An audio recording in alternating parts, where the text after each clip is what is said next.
بسم الله الرحمن الرحيم إنا أنزلنا إليك الكتاب بالحق لتحكم بين الناس بما أراك الله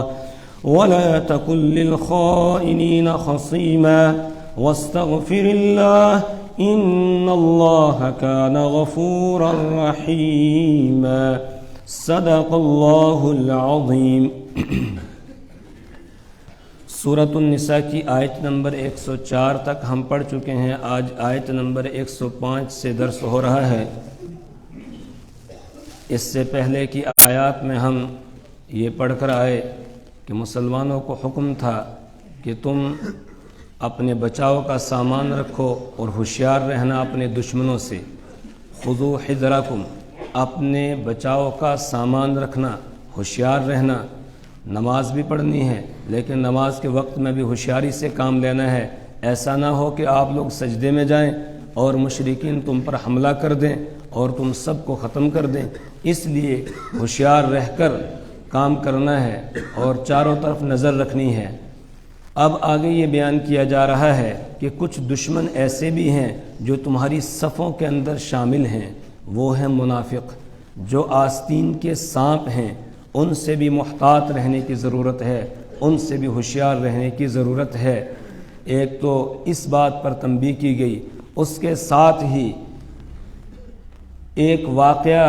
پیش آیا، اس واقعے پر اللہ نے یہ آیات نازل فرمائی۔ لیکن جو ہدایات دی گئی ہیں قرآن پاک کے اندر، یہ تو چونکہ اللہ کا کلام جب تک یہ دنیا رہے گی تب تک کے لیے انسانوں کے لیے ہدایت ہے، تو جب آخری انسان جو قیامت تک آنے والا ہے اس کے لیے بھی کتاب ہدایت ہے، اس کے لیے بھی یہ ہدایات ہیں۔ اس میں بڑے اسباق ہیں، دروس ہیں ہم سب کے لیے۔ واقعہ یہ پیش آیا کہ ایک قبیلہ ہے مدینہ منورہ کے اندر، بنو عبیرق۔ اس بنو عبیرق کا ایک آدمی ہے، نوجوان ہے، جس کا نام بشیر ہے، جو چوری کا عادی تھا۔ اور یہ قبیلہ مسلمان ہو گیا لیکن اوپر سے، اندر سے منافقی تھا۔ اکثر لوگ ان کے منافق تھے، کچھ مسلمان بھی تھے سچے، لیکن اکثریت ان کی تھی کہ جو منافق تھے۔ تو بشیر نامی شخص یہ بھی منافق تھا، یہ چوری کا عادی تھا۔ ایک صحابی ہے بوڑھے حضرت رفاع رضی اللہ تعالیٰ عنہ، جن کے منہ میں دانت بھی نہیں ہیں، بہت ضعیف ہیں، کمزور ہیں، بوڑھے ہیں۔ تو مدینہ منورہ میں چونکہ عام غذا لوگوں کی کھجور ہے اور جو کی روٹی ہے، گیہوں کی روٹی، چونکہ گیہوں وہاں پیدا نہیں ہوتی تھی، ملک شام سے گیہوں آتا تھا یا گیہوں کا آٹا آتا تھا، تو یہ کم لوگوں کے پاس ہوتا تھا، زیادہ نہیں ہوتا تھا۔ عام طور سے جو کی روٹی اور کھجور یہ غذا ہوتی تھی۔ تو ان کے گھر والوں نے یہ سوچا کہ یہ کھجوریں کھا نہیں سکتے ہیں، منہ میں دانت نہیں ہے، جو سے بھی تکلیف ہوتی ہے، ہم ان کے لیے گیہوں کی روٹی کا انتظام کرتے ہیں۔ اس کے لیے ملک شام سے آٹا آیا، تو آٹا خرید کے لایا، اور خرید کے لانے کے بعد گھر کے پچھلی جانب میں ایک کوٹری تھی جس میں یہ اپنا قیمتی سامان رکھا کرتے تھے، جس کو ہم کہیں گے سٹور۔ تو اس میں انہوں نے وہ گیہوں کا آٹا رکھ دیا، اور ساتھ میں ہتھیار بھی تھے، تلوار ہے، زرہ ہے، اسی طرح جنگی ٹوپی ہے، یہ سامان بھی وہاں رکھا ہوا تھا۔ تو یہ بشیر نامی جو چور تھا اور بظاہر مسلمان بن گیا تھا، اندر سے منافق تھا، اس کو کسی طریقے سے پتہ چل گیا کہ ان کے گھر میں آج آٹا لایا گیا ہے۔ تو آٹا ملتا کم تھا، تو چونکہ چور کے لیے تو کوئی مسئلہ نہیں ہے، تو اس نے سوچا کوئی مسئلہ نہیں ہے، اس کو میں چوری کر کے لے جاؤں گا اور مزے سے کچھ دن ہم میدے کی اور آٹے کی، گیہوں کی روٹی کھائیں گے۔ کچھ دوستوں کو بھی اس نے تیار کیا ہوگا۔ تو ان کے گھر کے پیچھے سے اس نے نقب لگائی، سوراخ کیا، کچا مکان تھا، کچی دیواریں تھی، سوراخ کیا، سوراخ کر کے وہاں سے آٹا بھی نکال کے لے گیا، اور ساتھ میں جو ہتھیار تھے وہ بھی اٹھا کر لے گیا۔ لیکن چور جب چوری کرتا ہے تو کچھ نہ کچھ نشانی رہ جاتی ہے،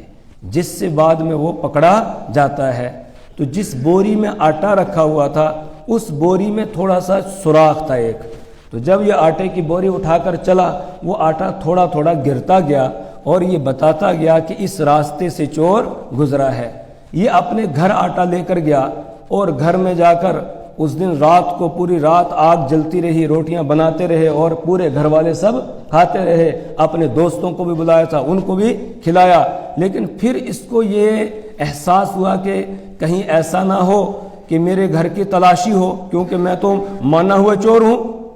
تو جب چوری کی بات کھلے گی تو میرے گھر کی تلاشی ہوگی تو پکڑا جاؤں گا۔ اس لیے ایسا کرتے ہیں، اس آٹے کو اور ہتھیاروں کو کسی دوسری جگہ منتقل کر دیتے ہیں، ایسی جگہ ایسے شخص کے پاس پہنچا دیتے ہیں کہ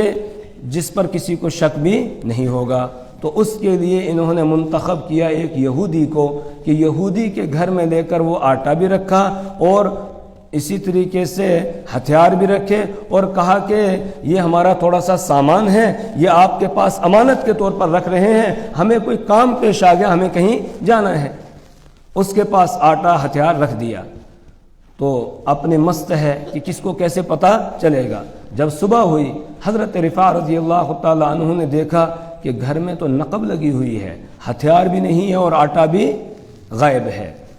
تو انہوں نے آس پاس کے لوگوں کو بتایا، ان کے ایک بھتیجے ہیں حضرت قتادہ رضی اللہ تعالیٰ عنہ جو بڑے ہوشیار اور چالاک، ان کو بلایا، ان کو بتایا، انہوں نے کہا بھی پتہ لگاتے ہیں۔ جب انہوں نے پیچھے سوراخ دیکھا اور اس کے بعد دیکھا آٹا تھوڑا تھوڑا گرا ہوا، تو اس آٹے کی جو لکیر لگی ہوئی تھی اس کے پیچھے پیچھے چلتے گئے تو وہ سیدھا آٹا پہنچتا ہے اس بشیر نام کے شخص کے گھر تک۔ تو اب پہلے سے شک تھا ہی کہ یہی چور ہے، اب تو بات پکی ہو گئی۔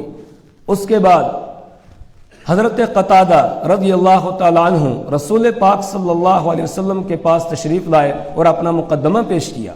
کہ یا رسول اللہ صلی اللہ علیہ وسلم، میرے چچا ہے حضرت رفاع رضی اللہ تعالیٰ عنہ جو ضعیف ہیں، کمزور ہیں، خود وہ آ نہیں سکتے تھے، انہوں نے مجھے بھیجا ہے، ان کے گھر میں چوری ہو گئی، نقب لگ گئی ہے، اور آٹے کا نشان اس طریقے سے بشیر کے گھر تک جاتا ہے، اور ہمیں یقین ہے کہ بشیر ہی نے یہ چوری کی ہے۔ اب جب آپ کی عدالت میں مقدمہ پہنچ گیا تو بشیر کو بھی پتہ چل گیا، اس نے اپنے ہم نواؤں کو سب کو اکٹھا کیا کہ اب کیسے بچاؤ کا سامان ہوگا۔ بنو عبیرق سب کے سب اکٹھے ہو گئے، جو منافق تھے وہ بھی، اور کچھ جو اس میں مسلمان تھے وہ بھی، کہ اب ہمارے قبیلے کا مسئلہ ہے، ہمارے خاندان کا مسئلہ ہے، اگر چوری ثابت ہو گئی پورا خاندان بدنام ہو جائے گا،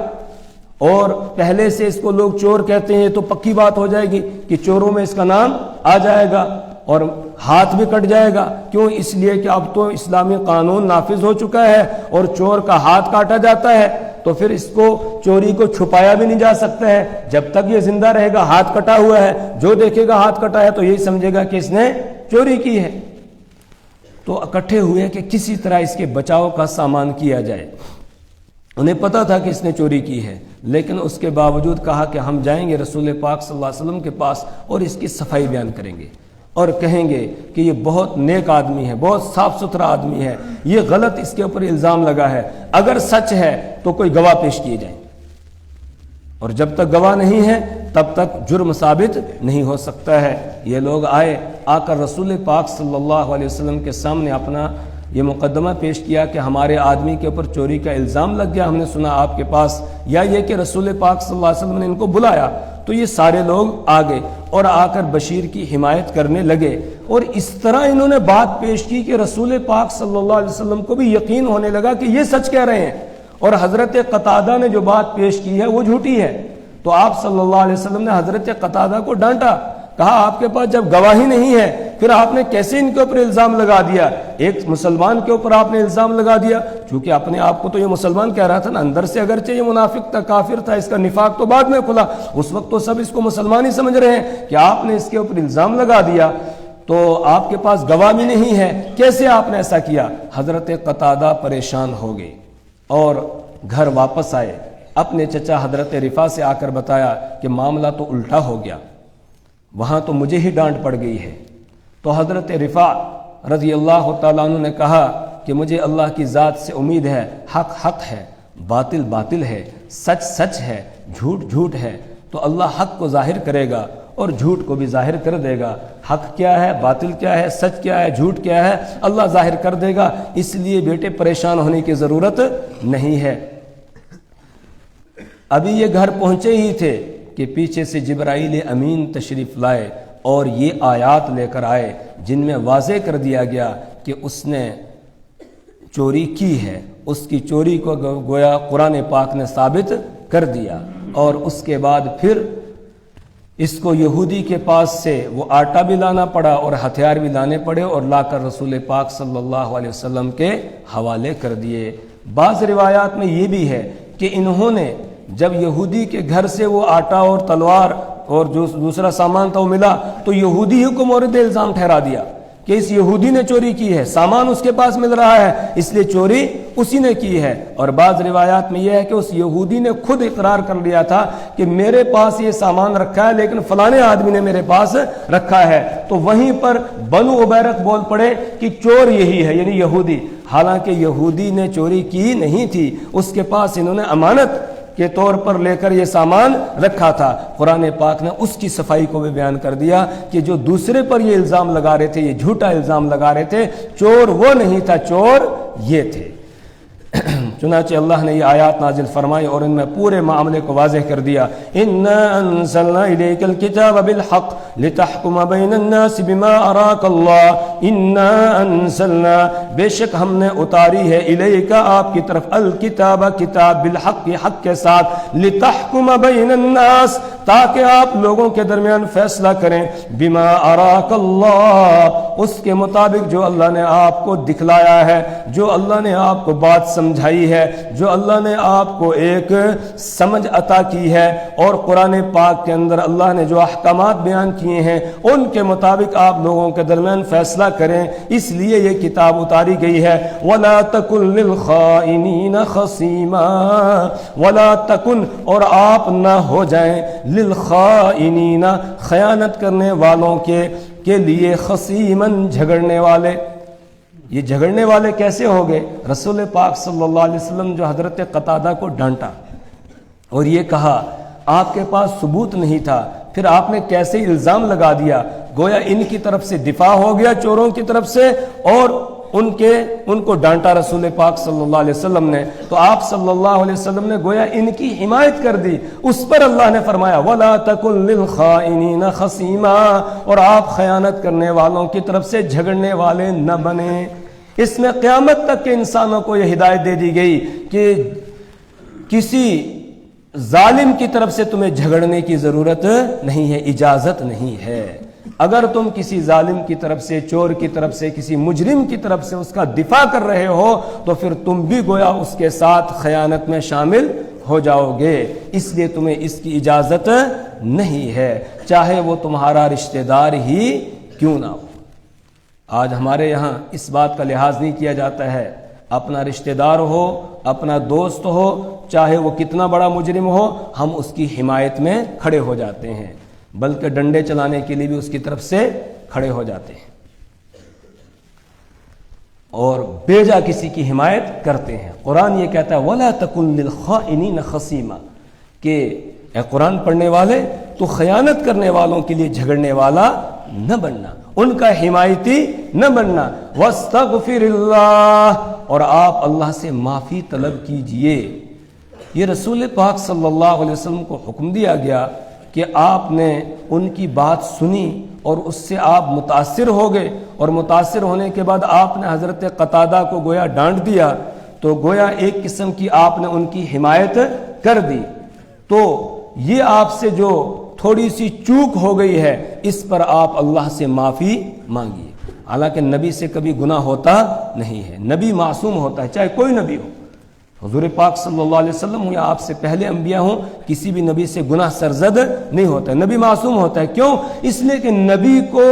لوگوں کے لیے نمونہ اور آئیڈیل بنایا جاتا ہے، تو اگر نبی سے بھی غلطی ہو جائے گی تو پھر پچھلے والے جو ہیں وہ تو اسی کو دلیل بنا کر غلطیوں پہ غلطیاں کرتے رہیں گے، گناہوں پہ گناہ کرتے جائیں گے، تو اس لیے نبی سے کوئی گناہ نہیں ہو سکتا ہے۔ یہاں بھی رسول پاک صلی اللہ علیہ وسلم سے گناہ نہیں ہوا ہے، بلکہ آپ صلی اللہ علیہ وسلم نے ان کی جو بات سنی دونوں فریق کی، تو اس میں آپ نے اپنے طور پر اجتہاد کیا، سوچ لگائی کہ کس کی بات زیادہ صحیح ہے، تو چونکہ حضرت قتادہ کے پاس گواہ کوئی نہیں تھا اور بشیر جو ہے وہ ایسا شخص تھا کہ اس کی حمایت میں بھی لوگ آگے تھے، وہ مدعا علیہ تھا، اور مدعا علیہ اور اسلامی عدالت کا یہ قانون ہے، جو مدعی ہوتا ہے دعویٰ پیش کرنے والا، اس کے ذمے ہوتے ہیں گواہ، وہ گواہ پیش کرے گا، اور جس کے خلاف مقدمہ دائر کیا گیا وہ مدعا علیہ کہلاتا ہے، اور مدعا علیہ پر ہوتی ہے قسم۔ اگر مدعی کے پاس گواہ ہو اس کے حق میں فیصلہ ہو جائے گا، مدعی کے پاس گواہ نہ ہو تو مدعا علیہ سے قسم لی جاتی ہے، یعنی جس کے خلاف مقدمہ دائر کیا گیا اس سے قسم لی جاتی ہے۔ جب وہ قسم کھا لیتا ہے پھر اس کی قسم کے مطابق فیصلہ کر دیا جاتا ہے۔ تو یہاں حضرت قتادہ اپنے چچا حضرت رفاع کی طرف سے مدعی تھے رضی اللہ تعالی عنہما، اور بشیر نامی منافق جو اپنے آپ کو مسلمان کہتا تھا یہ مدعا علیہ تھا۔ تو حضرت قتادہ کے پاس کوئی گواہ نہیں تھے، اور جب گواہ نہ ہو تو اسلامی عدالت کے قانون کے مطابق اب مدعا علیہ سے قسم لے کر اس کے حق میں فیصلہ کر دیا جاتا ہے۔ اسی کے مطابق رسول پاک صلی اللہ علیہ وسلم نے یہاں بھی گویا فیصلہ کر دیا، لیکن آپ صلی اللہ علیہ وسلم کے اس فیصلے کو بھی قرآن نے یہ کہا کہ یہ آپ سے گویا ایک قسم کی لغزش ہو گئی ہے، اس پر بھی آپ کو اللہ سے معافی مانگنی ہے۔ حالانکہ یہی عمل اگر آج کا کوئی قاضی کرتا ہے اور کرنا بھی اس کو ایسے ہی ہے تو اس کے لیے باعث ثواب ہے، اس کے لیے یہ عمل کیا ہے؟ باعث ثواب ہے، اس کو ثواب ملے گا۔ اگر صحیح فیصلہ کیا تو ڈبل ثواب ملتا ہے، اور اگر غلط فیصلہ ہو گیا لیکن اس نے کوشش پوری کی، کوشش اپنی طرف سے حق کو پہچاننے کی، جاننے کی پوری کی، لیکن حق تک پہنچ نہیں سکا اور حق کے خلاف ہی اس نے فیصلہ کر دیا، تب بھی یہ مجرم نہیں کہلائے گا، بلکہ اس کو پھر بھی اللہ کی طرف سے ثواب ملتا ہے جو اس نے کوشش کی ہے، اس کا اس کو ثواب ملتا ہے۔ تو دوسروں کے حق میں یہی عمل باعث ثواب تھا، لیکن رسول پاک صلی اللہ علیہ وسلم کی شان کے گویا لائق نہیں تھا۔ آپ کو ابھی انتظار کرنا تھا کہ اللہ کی طرف سے کیا اس مسئلے میں حکم آتا ہے، پیغام آتا ہے، تو وہ جو آپ نے انتظار نہیں کیا اس پر اللہ کی طرف سے یہ حکم آ گیا وَاسْتَغْفِرِ اللَّهِ۔ یہ جو آپ سے ایک لغزش ہوئی، جو خلاف اولا عمل ہو گیا ہے، اس پر آپ اللہ سے معافی مانگیے، معافی طلب کیجئے۔ ان اللہ کان غفورا رحیما، بے شک اللہ تعالیٰ بہت بخشنے والا، رحم فرمانے والا ہے۔ اور قیامت تک کے لیے اللہ کا قرآن یہ کہہ رہا ہے اگر کسی سے اس طرح غلطی ہو جائے اسے چاہیے کہ فوراً وہ اللہ کے دربار میں آ جائے اور اپنے گناہ سے اللہ سے معافی مانگے۔ وَلَا تُجَادِلْ عَنِ الَّذِينَ يَخْتَانُونَ أَنفُسَهُمْ، اور آپ نہ جھگڑیں ان لوگوں کی طرف سے الَّذِينَ يَخْتَانُونَ أَنفُسَهُمْ، جو خیانت کرتے ہیں اپنی جانوں سے۔ اپنی جانوں سے خیانت کیا ہے؟ جو چوری کر رہا ہے، وہ کسی کا کچھ نہیں بگاڑ رہا ہے، وہ خود اپنے آپ کے ساتھ خیانت کر رہا ہے، اپنی جان کے ساتھ خیانت کر رہا ہے، بلکہ کوئی بھی گناہ کرنے والا کسی دوسرے کا کچھ نہیں بگاڑ رہا ہے، وہ اپنا نقصان کر رہا ہے، وہ اپنے آپ کو دھوکے میں رکھے ہوئے ہے، وہ اپنے آپ کو نقصان میں ڈال رہا ہے۔ کیوں؟ اس لیے کہ وہ گناہ کا کام کر کے اس جسم کو جہنم کا مستحق بنا رہا ہے، آگ کا مستحق بنا رہا ہے۔ تو یہ زیادتی کس کے ساتھ کر رہا ہے؟ اپنے ساتھ کر رہا ہے، کسی کے ساتھ نہیں کر رہا ہے۔ اس لیے قرآن نے کہا وہ جو چوری کرنے والے تھے انہوں نے کسی کا کچھ نہیں کیا، انہوں نے اپنا ہی نقصان کیا ہے، اپنے آپ کے ساتھ انہوں نے خیانت کی ہے۔ تو وَلَا تُجَادِلْ عَنِ الَّذِينَ يَخْتَانُونَ أَنفُسَهُمْ، اور آپ نہ جھگڑیں ان کی طرف سے کہ جنہوں نے جو اپنے جانوں کے ساتھ خیانت کرتے ہیں۔ إِنَّ اللَّهَ لَا يُحِبُّ مَنْ كَانَ خَوَّانًا أَثِيمًا، بے شک اللہ تعالیٰ پسند نہیں کرتا ہے من کان خوانن، اس شخص کو کہ جو بہت خیانت کرنے والا ہو، اسیمن بہت گناہ کرنے والا ہو، خائن کو اور گناہگار کو اللہ پسند نہیں کرتا ہے۔ یستخفون من الناس، وہ اپنی چکنی چپڑی باتیں کر کے لوگوں سے تو اپنے آپ کو چھپا رہے تھے، لیکن اللہ سے کوئی چھپ سکتا ہے؟ نہیں چھپ سکتا ہے۔ تو بنو عبیرق جو بشیر نامی شخص کا ساتھ دے رہے تھے، وہ اور خود بشیر نامی شخص یہ اپنے آپ کو لوگوں سے تو چھپا رہے تھے لیکن اللہ سے چھپ نہیں سکتے ہیں، وہ تو ہر وقت ان کے ساتھ ہے۔ یستخفون من الناس، وہ لوگوں سے چھپ رہے تھے، ولا یستخفون من اللہ، اور وہ نہیں چھپ سکتے ہیں اللہ سے، وہو معہم، اور وہ ان کے ساتھ ہے۔ اس میں ہمیں بھی بتایا گیا ہر گناہگار کو آواز دے کے کہا جا رہا ہے او گناہ کرنے والے جو چوری چھپے گناہ کر رہا ہے اور یہ سمجھ رہا ہے کہ مجھے اس وقت کوئی دیکھ نہیں رہا ہے، رات کی تنہائی ہے، میں اکیلا ہوں کمرے میں اور میرے ہاتھ میں آج کے دور میں یہ موبائل ہے اور میں اس کے اندر گندی چیزیں دیکھ رہا ہوں، کوئی نہیں دیکھ رہا ہے مجھے، سب سے میں چھپ کے کر رہا ہوں، تو سب سے چھپ سکتا ہے لیکن اللہ سے نہیں چھپ سکتا ہے۔ کیوں؟ وَهُوَ مَعَهُمْ، اور وہ ان کے ساتھ ہے۔ اِذْ يُبَيِّتُونَ مَا لَا يَرْضَى مِنَ الْقَوْلِ، جس وقت کہ وہ یبیتون، رات کے وقت میں مشورہ کر رہے تھے، ما لا يرضى من القول، اس بات کا جس سے اللہ راضی نہیں ہوتا ہے، اس بات کا مشورہ کر رہے تھے جس سے اللہ راضی نہیں ہوتا ہے۔ وہ کون سی بات تھی؟ وہ یہی مشورہ کر رہے تھے، ہمیں بشیر کو بچانا ہے، کسی طریقے سے اس پر چوری ثابت ہونے نہیں دینے ہیں، اگرچہ اس نے چوری کی ہے لیکن چوری کو ثابت نہیں ہونے دیں گے، اس کا ساتھ دیں گے، اپنے خاندان اور قبیلے کو بدنامی سے بچانے کی کوشش کریں گے۔ وہ یہ مشورہ کر رہے تھے۔ اللہ فرماتے ہیں اس وقت اگرچہ تمہارے پاس کوئی اور نہیں تھا لیکن اللہ تو تمہارے ساتھ تھا۔ وہ ہر وقت ہر کسی کے ساتھ ہوتا ہے۔ وَهُوَ مَعَكُمْ أَيْنَمَا كُنْتُمْ، دوسری جگہ وَهُوَ مَعَكُمْ أَيْنَمَا كُنْتُمْ، سورہ حدید میں کہ وَهُوَ مَعَكُمْ، وہ تمہارے ساتھ ہوتا ہے، أَيْنَمَا كُنْتُمْ، جہاں کہیں تم ہو۔ نَحْنُ أَقْرَبُ إِلَيْهِ مِنْ حَبْلِ الْوَرِيدِ، اللہ فرماتے ہیں میں تو شہ رگ سے بھی زیادہ تمہارے کیا قریب ہوتا ہوں، تو اس سے کوئی چھپ نہیں سکتا ہے۔ وَهُوَ مَعَهُمْ إِذْ يُبَيِّتُونَ مَا لَا يَرْضَى مِنَ الْقَوْلِ، اور وہ ان کے ساتھ تھا یا ساتھ ہے، اِذْ يُبَيِّتُونَ، جس وقت کے وہ مشورہ کر رہے تھے رات کے وقت میں، مَا لَا يَرْضَى مِنَ الْقَوْلِ، اس بات کا جس سے اللہ راضی نہیں ہوتا ہے، ما اس چیز کا، لا يرضى جس سے اللہ راضی نہیں ہوتا ہے، من القول یعنی بات، اس لیے من القول یہ ما کی تفصیل ہے، اس لیے اس کا ترجمہ وہی کر دیا کہ اس بات کا وہ مشورہ کر رہے تھے جس سے اللہ راضی نہیں ہوتا ہے، بیجا کسی کی حمایت کرنے سے اللہ راضی نہیں ہوتا ہے۔ وَكَانَ اللَّهُ بِمَا يَعْمَلُونَ مُحِيطًا، اور اللہ تبارک و تعالی اس چیز کا جو وہ کر رہے تھے احاطہ کرنے والا ہے، یعنی اللہ ان کو گھیرے ہوئے تھا، وہ اللہ کی نگاہ سے، اللہ کی پکڑ سے باہر نہیں نکل سکتے ہیں۔ اللہ ہر وقت ان کے ساتھ ہے، ان کا احاطہ کیے ہوئے ہے، ان کا ایک ایک عمل اللہ کے سامنے ہے۔ ہاں انتم ہؤلاء جادلتم عنہم فی الحیات الدنیا، اب ان لوگوں کو جو اس بشیر کا ساتھ دے رہے تھے، اس کی طرف سے اس کا دفاع کر رہے تھے، اس کی صفائی بیان کر رہے تھے، ان کو پھر مخاطب کر کے خاص طور سے کہا جا رہا ہے ہاں انتم، کہ سنو، انتم ہؤلاء، تم ہی ہو وہ، انتم تم ہی ہو، ہؤلاء وہ، جادلتم جو جھگڑ رہے تھے، عنہم ان کی طرف سے، کن کی طرف سے؟ یعنی چوروں کی طرف سے، فی الحیات الدنیا، دنیاوی زندگی میں۔ یہاں جمع کی ضمیر لائی گئی، اس سے معلوم ہوا کہ چوری کرنے میں صرف اکیلا بشیر نہیں تھا، اس کے ساتھ کچھ اور بھی تھے، لیکن چونکہ ہیڈ وہی تھا اس لیے اس کا نام روایات میں آ گیا۔ تو جادلتم عنہم، ہا انتم، سنو، انتم تم ہی ہو، ہؤلاء وہ جو جادلتم جھگڑ رہے تھے، عنہم ان کی طرف سے، فی الحیات الدنیا دنیاوی زندگی میں۔ یہاں تو تم جھگڑ سکتے ہو کسی کی طرف سے، بیجا کسی کی حمایت کر سکتے ہو، جھوٹی گواہی کسی کے حق میں دے سکتے ہو، لیکن ایک دن اور ہے جس دن اللہ کی عدالت لگنے والی ہے، اس دن بتاؤ کون جھگڑے گا؟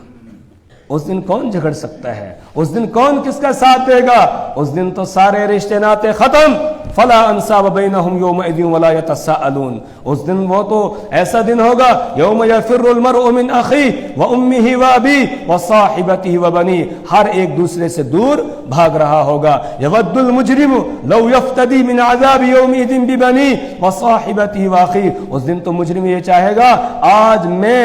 آج میں پکڑ سے بچ جاؤں، اور اس کے لیے چاہے مجھے اپنے ماں باپ کو دینا پڑے، آل اولاد کو دینا پڑے، پورے کنبے والوں کو سب کو دینا پڑے، میں دینے کے لیے تیار ہوں، لیکن میری جان بچ جائے۔ تو اس دن کون جھگڑے گا؟ ایک دن اس مالک نے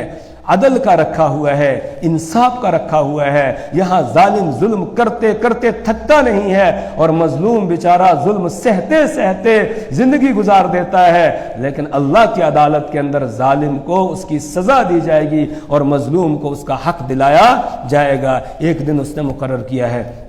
فَمَن يُجَادِلُ اللَّهَ عَنْهُمْ فَمَن يُجَادِلُ تو کون جھگڑے گا اللہ سے عنہم ان کی طرف سے یوم القیامہ قیامت کے دن کون ہے جو ان کی طرف سے جھگڑے گا؟ ہے کوئی؟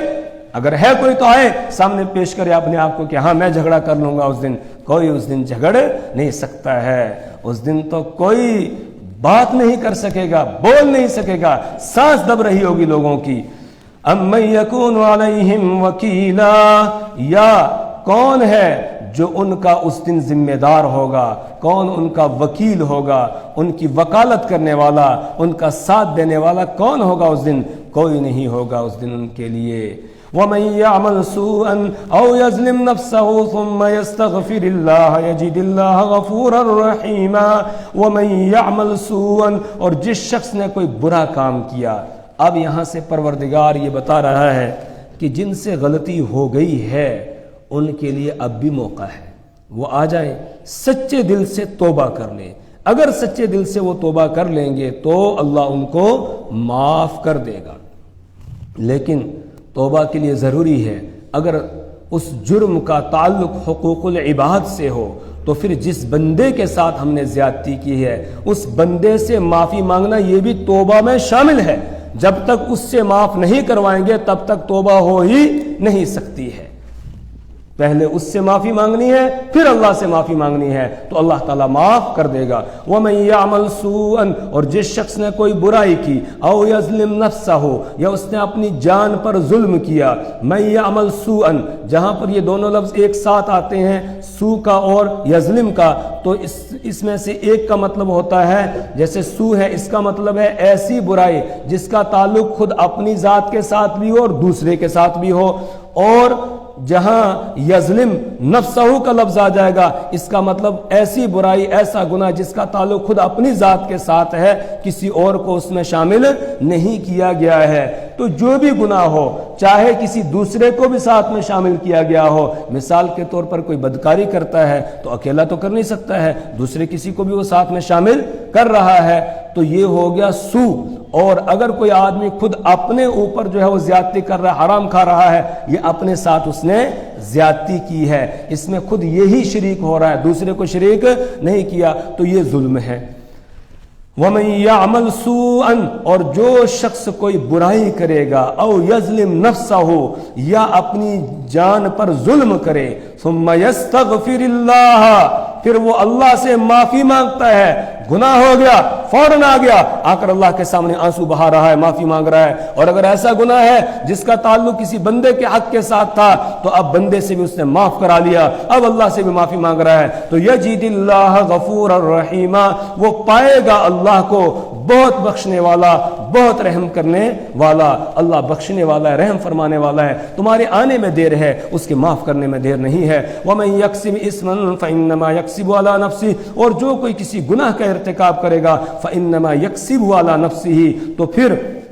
انما یکسبہ وہ اس کو کماتا ہے، اعلی نفسہ اپنی ذات پر، یعنی اس کے گناہ کا وبال اسی پر پڑے گا کسی دوسرے پر نہیں۔ وکان اللہ علیما حکیما اور اللہ تعالی جاننے والا اور حکمت والا ہے۔ ومن یکسب خطیئۃ اور جو کوئی خطا کرے گا، غلطی کرے گا، او اثما یا کوئی بڑا گناہ کرے گا، ثم یرمی بہ بریئا پھر وہ اس گناہ کو ڈال دے گا بریئا ایسے شخص پر جو بری تھا، ایسے شخص پر اس گناہ کو ڈال دے جس نے وہ گناہ کیا نہیں ہے، یعنی گناہ خود کیا اور الزام دوسرے پر لگا دیا، جیسے یہاں چوری بشیر نے کی تھی اور الزام کس پہ لگا دیا؟ یہودی پر کہ اس نے چوری کی ہے، تو خود گناہ کر کے دوسرے پر اس نے اس کا الزام لگا دیا۔ اس کے بارے میں اللہ فرماتے ہیں جو خود غلطی کرے گا ثم یرمی بہ بریئا پھر وہ اس کو ڈال دے بریئا کسی ایسے شخص پر جس نے غلطی کی نہیں ہے، یعنی کسی غیر مجرم کے اوپر اس کو ڈال کر اس کو مجرم ٹھہرا دے، فقد احتمل بہتانا واثما مبینا تو اس نے اٹھا لیا بہت بڑا بہتان اور کھلا ہوا گناہ۔ ایک تو گناہ اس نے کیا ہی تھا، دوسرے پر جو الزام لگائے یہ بہتان ہے، یہ بہتان تراشی ہے، یہ بھی تو اس کو ڈبل گناہ ہو گیا۔ ایک تو گناہ کیا اس نے جو چوری کی تھی وہ، اور دوسرا جو دوسرے کے ذمے اس نے لگا دیا کہ اس نے کیا ہے میں نے نہیں کیا ہے تو اس نے بہت بڑا گناہ اٹھا لیا ہے۔ لیکن اللہ پھر یہ کہتا ہے کہ اب بھی آ جاؤ، سچے دل سے توبہ کر لو، اللہ معاف کرنے کے لیے تیار ہے، وہ تمہیں معاف کر دے گا۔ اللہ سے دعا کریں پروردگار ہمیں اپنی کتاب کی سمجھ اور فہم عطا فرمائے، اللہ اس کے مطابق عمل کی توفیق عطا فرمائے۔ اللہ